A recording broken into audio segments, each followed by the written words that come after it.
Starting at number 5, we have Anthony Rodriguez. The details of his case were quite private, so there's not a lot of information available. Anthony, a 19-year-old, was sentenced to 30 years in prison in 2013 for sexually assaulting a deaf woman in Bakersfield. Although he almost got away with it, a trace of his DNA at the crime scene linked him to the assault. Check out his reaction during the sentencing. It was the outburst that shocked the courtroom. You feel good about it? No, that bitch feel good. You wanna throw me away? Rodriguez, who had just turned 18 and was on probation, had been arrested for sexually assaulting a 25-year-old woman at MLK Park. I think that it was a crime of opportunity. I truly think that she was just in the wrong place at the wrong time. The victim was taken 105 feet, dragged into the men's bathroom at MLK Park, where she was assaulted. One of the really more poignant moments during the trial was that she signed no. She was signing no to him when he was sexually assaulting her. You will be on. You give a young kid like that 30 years to life, chances are you're not going to see that kid again. With tears in his eyes, Rodriguez yelled profanity, calling the ruling unfair. That's all you do? Throw people away like that? Mr. Rodriguez, down. Rodriguez has previous arrests for acts of violence, but nothing sexual. His family feels his sentence was a bit extreme. He don't deserve life. He don't. There's something. I believe there's something wrong that they shouldn't have gave him this. There's something wrong that, about things they didn't bring out in court. Moving on to number 4, we have Ellis Nelson Ortiz from Michigan. He recently broke down in court upon learning he would be sentenced. Ortiz faced a life sentence without parole for the tragic death of his girlfriend's 4-year-old son. Despite prior drug and gun charges, this was his first federal prison stint. Witness his emotional breakdown in court as the charges were outlined. Ortiz, accused of crushing the boy with his bare hands, had a troubling juvenile record extending 13 years back. The system's failure to intervene and protect innocent lives is highlighted in this heartbreaking story. Recently, a man had a tough time in court when he learned he'd be sent to prison for life with no chance of parole. This was because he hurt his girlfriend's 4-year-old son so badly that it caused the child's death. The man crushed the little boy with his bare hands. Before this, he had been found guilty of many drug and gun charges, but this was the first time he ended up in federal prison. Watch a clip of the man's emotional outburst in court. Details of the case. You really just want to talk with your attorney?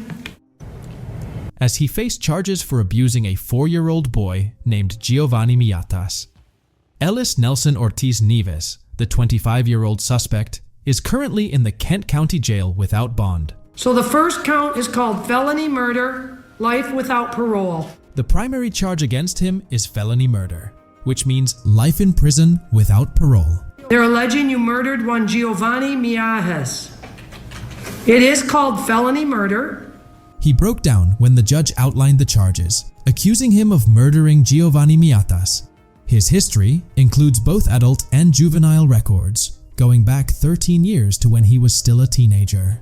He faced charges such as car theft, shoplifting, assault with a weapon, and receiving and hiding stolen goods. Giovanni's tragic death at a mobile home near Kentwood prompted numerous visits from Kent County investigators and CPS over the past 4 years. Yesterday, the father of Giovanni's half-siblings shared that he reached out to authorities multiple times. Who did you call? I've called the cops, have been involved, CPS multiple times have been involved, the school was involved. Number 3 takes us back to 2013, when a young man received a life sentence without parole for taking the life of his great-grandmother, 78-year-old Barbara Olson. Barbara lost her life after being attacked with a hammer and hatchet. Although the motive behind the actions remains a bit unclear, let's explore the young man's courtroom reaction after the verdict. Instead of beginning his freshman year in high school, 14-year-old Antonio Barbo found himself facing prison. In court, he displayed various emotions, at times wiping tears from his face. When the prosecutor spoke, Barbo shook his head. During his statement, he only read a few words. There's a lot going around said by the news, DA, and many other people that I'm a cold, heartless, careless killer. That's not true. Barbeau pled no contest and was convicted of killing his great-grandmother. Along with a friend, they used a hatchet and hammer in the attack. The motive seemed to involve stealing $150, which they used to buy pizza and pot. They really don't care about rehabilitation. They just want to put them away so they can't, they understand the seriousness of the crime. Barbeau will almost certainly start his prison sentence at the Department of Corrections, Lincoln Hills School for Boys, north of Wausau. Has this crime indeed divided your family? Yeah. Yep, sure has. It sure has. Big time. Number 2 brings us the story of a man from Castle Rock who recently received a 160-year prison sentence. This was after leading police on a 60-mile car chase that resulted in a state trooper getting injured. During the sentencing, audio recordings were played, revealing the man, Ryan Stone, showed no remorse and even bragged about his actions. Stone faced 18 separate charges, including first-degree assault and child abuse. Check out a clip from his sentencing and the high-speed chase that spanned 5 Metro Denver counties.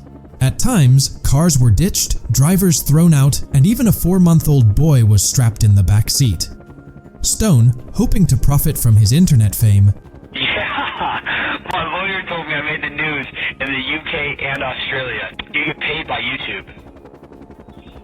So, Channel 7 News, I believe, is going to be the one that gets paid for that. Well, I'm going to contact Channel 7. Made an apology during his sentencing, but blamed drugs for his actions.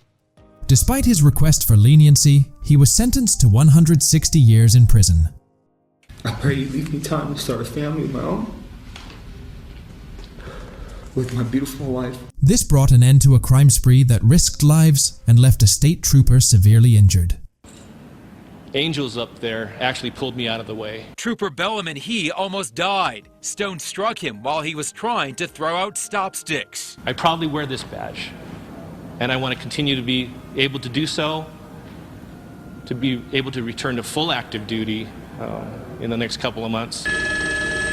A crime spree caught from the sky, ending with a career criminal going nowhere but prison. This guy is a menace, and he is gone from us now, and we are better for it. Jumping to number 1, a young man was convicted of taking the life of a film student and during his sentencing had a disruptive outburst. The man had to be tackled, pepper sprayed, and restrained after learning he would spend life in prison without parole.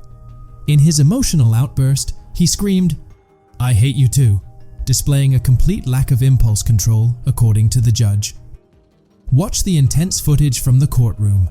21-year-old UWM student Nathan Potter was shot to death in a robbery. The judge addressed the pain caused to the victim's family. Judge, there is nothing that can be said to bring back our Nathan. But your sentence can ensure that Shondell does not have the opportunity as a free man to inflict pain like this again. Is there such thing as pure evil? We think so. And ensured that the perpetrator, Sean Dale Jackson, would receive a life sentence without parole. Jackson's angry outburst and disruptive behavior in the courtroom influenced the judge's decision. The footage shows the emotional impact of a senseless crime.